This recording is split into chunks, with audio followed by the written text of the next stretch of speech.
my goodness, you all know the voice, you know the face. He's the only guy that all of Broncos fans follow all over the radio dial. They even switch to AM if they have to. He's Dmac. Dmac, how you living, my man?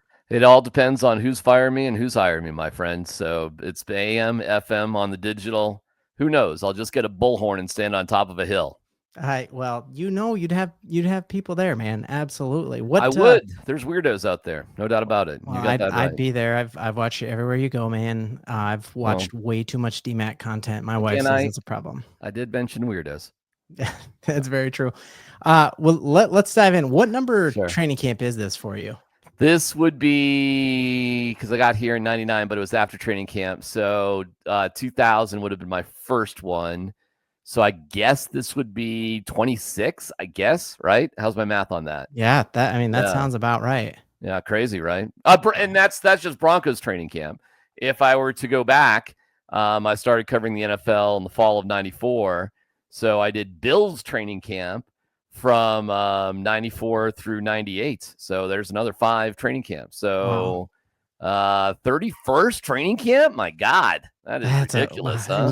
You still bring the best content, man. That's crazy. You're listening to me, Dmac. We all are there. So, Jim Kelly has one of your jet skis, right? Or something like that?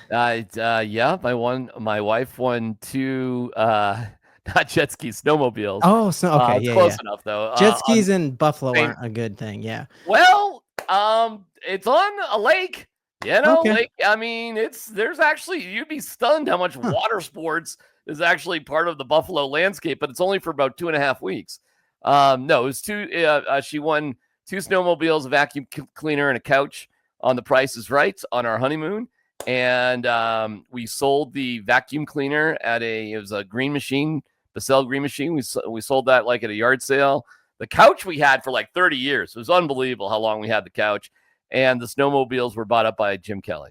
So how about that? That's a pretty sweet story, man. Yeah. One of my favorites for sure. Yeah. So over those 30 something years, especially like these past 10, there have been some like absolute horrible like bungles of things. And I guess my first question would be, what was worse, the Denver Broncos hiring of Nathaniel Hackett or 104.3 The Fan firing the only guy that people actually like to listen to on the radio? Well, both torpedo the organizations.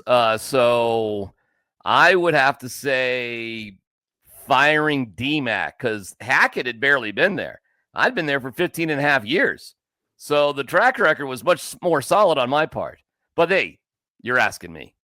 Well, I think I would agree with it, because the bounce back after Nathaniel Hackett, I think, came a lot faster than we'll see for 104.3 The Fan. And I will say Nathaniel Hackett went to the Jets and they still sucked. And I went to the station that is, certainly not sucking. Going the other way. Absolutely. All right. Well, now some like actual questions. Sure. I guess my first question here is, like, you've been in a ton of different training camps for the Denver Broncos. Do vibes, can you feel vibes of like, oh, I can tell this team thinks it's going to win? And what are they right now? Oh, they're very positive, extremely positive. And there hasn't been a vibe like this in a long time, because I think it goes back to 2014 when you had the same coach and quarterback come back in tandem. Even in 2015, Gary Kubiak came in for Peyton Manning, so that wasn't the same coach and quarterback. And this is the same coach who picked this quarterback.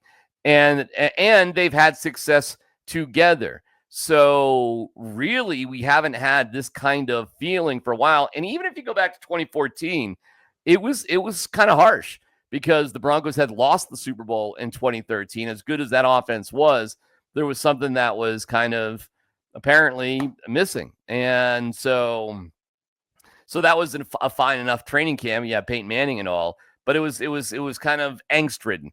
This isn't like that.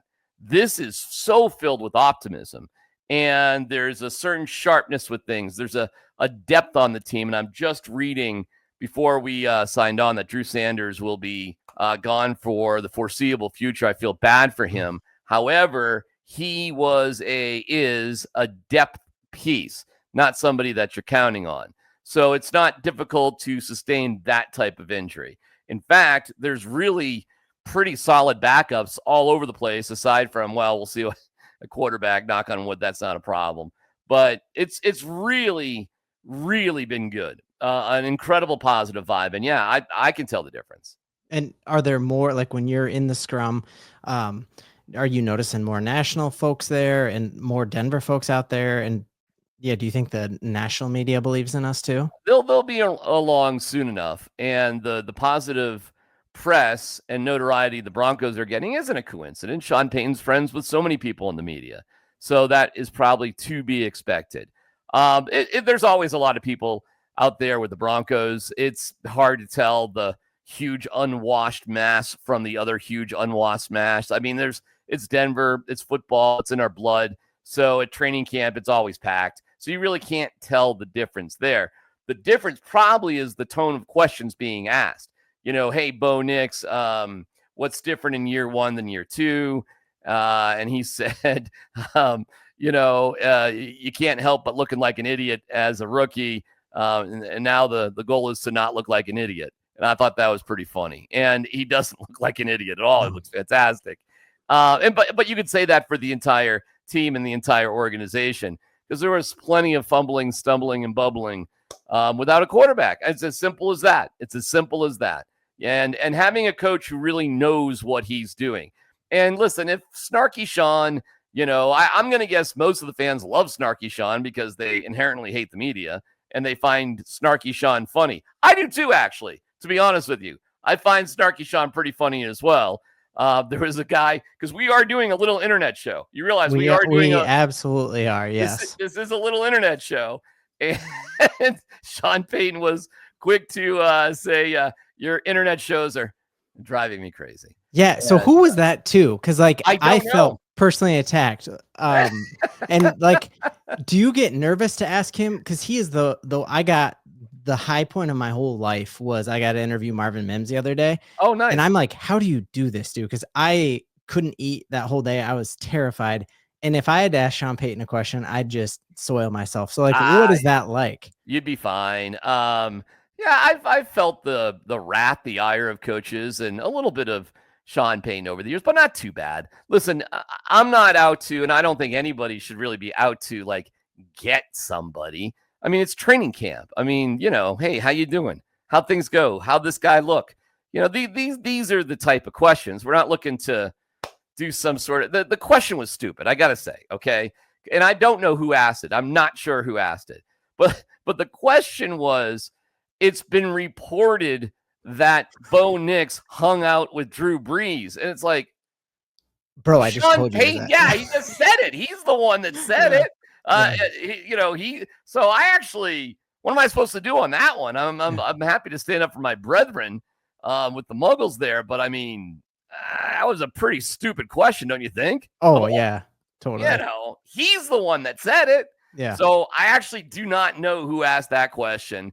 I would guess it's somebody from the outside or somebody who's not really that familiar, or at least not following the Broncos very closely. And you get what you deserve on that one. Yeah, man. So it was pretty cool. Bo Nix got named to the NFL Top 100, and the first soundbite in that video I saw it first on TV. I'm like, oh my gosh, Dmac's voice on my NFL Network, and then obviously the tweet that went out. What's it like interviewing Bo, and what does he seem like as a guy? Well, he's a robot. He's a football robot. He's the Bobot, Robo-Bo. So it's just like you pull a cord and he just gives you a cliche answer. In that particular one, it was against the Steelers early in the season last season. And I really do think he is a very, very intelligent football guy, meaning he would know the coverages. He would know this guy, that guy, the other thing. So when I asked him on your interception in the end zone, what did you see? I really swear to God, wasn't trying to be snarky. I wasn't trying to put him in a bad spot. I was just really curious from his football perspective, what he saw out there and what was going on. And then he said, yeah, I dropped back and I threw it right to the other guy, or worse to that extent. And I thought it was a great answer, because it shows a certain toughness and sassiness with him, even though the question was, I promise, I swear to God, I was not out to get him. It wasn't like that. But I could see how he took it that way. And I could understand that he was upset in the moment after, losing a game and making a bad play. So I get it. I totally get it. And I thought it was actually kind of a great moment. I've asked, I don't know. I've asked Bo Nix a a million different questions. He's fine to ask questions too. The vast majority of his answers are pretty cliche-like. However, if you can tap into something that he's, been thinking about or on his mind, I think you can get some pretty insightful stuff. So I think he's great. I think he's a professional. I think he's meant for this moment. He's been training for it his whole life, and he is not uncomfortable in this spotlight. How would Russell Wilson have answered that question if you asked him, take me through that interception, Russ? Geez, man, we have great receivers and great routes. The blocking was incredible by McClinchy and by Miners, and Ben Powers had a heck of a block on that play. And, there was, just a really great play by, it would drone on and on and on. You get no particular insight whatsoever. It'd be something like that. And he would end with Broncos country. Let's ride, like backing out the door. Absolutely. Yeah, I'm not a Russ guy, if you can't tell. No, I don't. None of us are anymore. It's fine by me. And the fact that he is a starting quarterback with the Giants, and we'll see how long that lasts. It's bizarre to me, but yeah, we'll see. I'm all for the drama. Oh, I'm all for the drama in like week 7 when the Giants come to town. Yes, get you some of that, man. So you mentioned like the intricacies of covering Sean Payton, and he's, I'm Sean's biggest fan, and then I think Sean Payton is second place for his own biggest fan, right? And says a lot of stuff, right? Like, I'm going to be better at drafting quarterbacks than anyone else, and I'm happy they're not. He made a couple like very, very bold claims, like saying that he thinks Pat Bryant is the next Michael Thomas. And when he called Caleb Lohner, he said, hey, do you know who Jimmy Graham is? Let's go make you the next Jimmy Graham. You have an incredible radar for like reading coaches and if they're trustworthy. How much do you actually trust Sean Payton now when he's saying these kinds of things? And is he hyping himself up, or is he the real deal? Oh, I think he's absolutely the real deal. The best coaches I've known over my 38 years of covering the NFL and sports have all had a significant amount of confidence in philosophical direction. The best, even guys who aren't like I started with Marv Levy, who's more of a docile, calm guy, but that don't misplace that for lack of confidence with what he wanted to do and how he was going to do it. Gary Kubiak was just as confident as Sean Payton, and Mike Shanahan. This is like confidence bordering on arrogance. But all the great coaches have that. And if you don't have that, I don't know if you can be a great coach. You have to have a belief that what you want and how you want it is the way to go. You can't be sitting there trying to copy off this guy and copy off that, or not have any, like Vic Fangio, any philosophical approach at all, except for perhaps defense. But I mean, that's not enough as a head coach. And it's more important. It's more important as a head coach to have an offensive philosophical direction than a defensive philosophical one. It's good to have both, and you've got to know everything, obviously. But at the end of the day, it is more tied into the quarterback and the offense than anything else. Now, that's not to say you don't need a great defense and you can't have a sense of it. Look at the Broncos. They took Jahdae Barron to surprise everybody, right? So that's Sean Payton doing that. But he did that because his level of confidence with who they have at receiver already, and he knew what they were going to do with RJ Harvey and Pat Bryant. He already knew that going into the draft. So he as far as he was concerned, we're good. We're covered, and they do like Evan Engram. It just didn't wash out for them the right way with the right tight end for them, so they just had to move on from it. But it's not like they didn't already have Evan Engram. And Adam Troutman, he's had since he was with the Saints. He loves Adam Troutman. Totally. So he's very confident in the team that he has. No doubt about it. Yeah. So, yeah, I totally agree with your take on his confidence. Every coach needs that. And, yeah, Vic Fangio didn't have that confidence or even a suit coat. So, like, we knew that was doomed from the start. Getting a burger at Elway's, right? Or Shanahan's. If you go to a steakhouse to celebrate something for dinner, never order a hamburger. Especially if someone else is paying. And if you've made, how much money do you think you make as a defensive coordinator in the NFL for 30 years? I mean, millions, probably. And you don't own like a $100 suit from Men's Warehouse? Really? You don't have any suits? Nothing. Zero. Not a good look. Not the right guy for the job.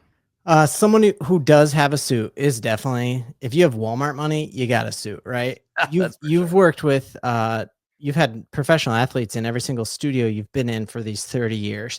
And some of the greatest, some of my favorite Broncos. Take me inside the head of like what you know about a professional athlete, and does ownership matter, and does having the richest owner in sports, is that as big an advantage as I try to like say it is, for us winning, because it does matter to players, or to an NFL player, does ownership not really matter? Stability matters. It should. It should matter to everybody who owns your business or who you ultimately work for. That should always matter. And we are, as Broncos fans, incredibly lucky to have this ownership group. And that's nothing against the Bolin family, okay? But they just did not have the resources, the experience. I mean, if you just go over to the training facility right now and you see what's being built, dude, it is just awesome out there. And you want to make players feel good, build that. Let them excuse me, let them look at that every day. Let them realize that if things aren't going well or things could be better, we've got an owner that has our back. And there's no doubt the Broncos have that. It's crazy. And we're lucky to have this ownership group. They have been nothing but a supreme positive. And getting Sean Payton in here and erecting a reasonable way to get a quarterback in the draft. I mean, the Broncos couldn't figure that out until Greg Penner got here. So I'm saying a lot of nice things tonight. And I don't have anything but good things to say about the ownership group as well. And yes, I think it means a ton to the players to know that they can count on an owner who wants to win. I think that is very meaningful. Yeah. I had heard a couple rumors. I don't have birdies like you do, but I heard a couple rumors. One of the reasons they needed to do this new practice facility was that there was a rogue biking journalist who was taking showers in the sink. Care to speak on that, or know who that may have been? And yeah, any comments on that? Yeah, that's your boy. It wasn't in a sink. We were the whole media room was over in the field house a couple of years ago, maybe 3 years. I think it was before the Penners were, so it's quite a while ago. I don't know what year it was, but it was a while ago. And yeah, the bathroom was in a also like in the shower area. And I was like, that's interesting, right? Like, and this is where we're directed to use. And I've taken my bike for years to training camp, as I did this past Saturday. And I was like, well, I don't know if I could just wash off a little bit. What's the harm? Yeah. Just wring out the biking shorts. As I found out, and it was all in, it was fine. It was kind of a Dmac, what are you doing? And I won't do it again. And I haven't. And it was one time. And it's about, it's just kind of a fun story. And I think about it like a lot, just like mental picture. Well, I'm glad you're thinking about me in the shower. Yep, absolutely. I pictured it in a sink, but okay. Well, I'll keep my mental image of that. All right. Speaking of birdies, are you hearing anything from your birdies at camp? We got a couple contracts up in the air.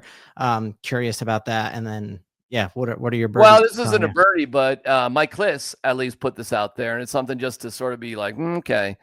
Courtland Sutton did not really participate in the 7-on-7 and team 11-on-11 drills on Saturday. He kind of was more off to the side. So it'll be very interesting to see as practices get much more intense and they put pads on starting on the 28th. It'll be very interesting to see how much Sutton is involved with whatever's happening out there. So it's not a protest.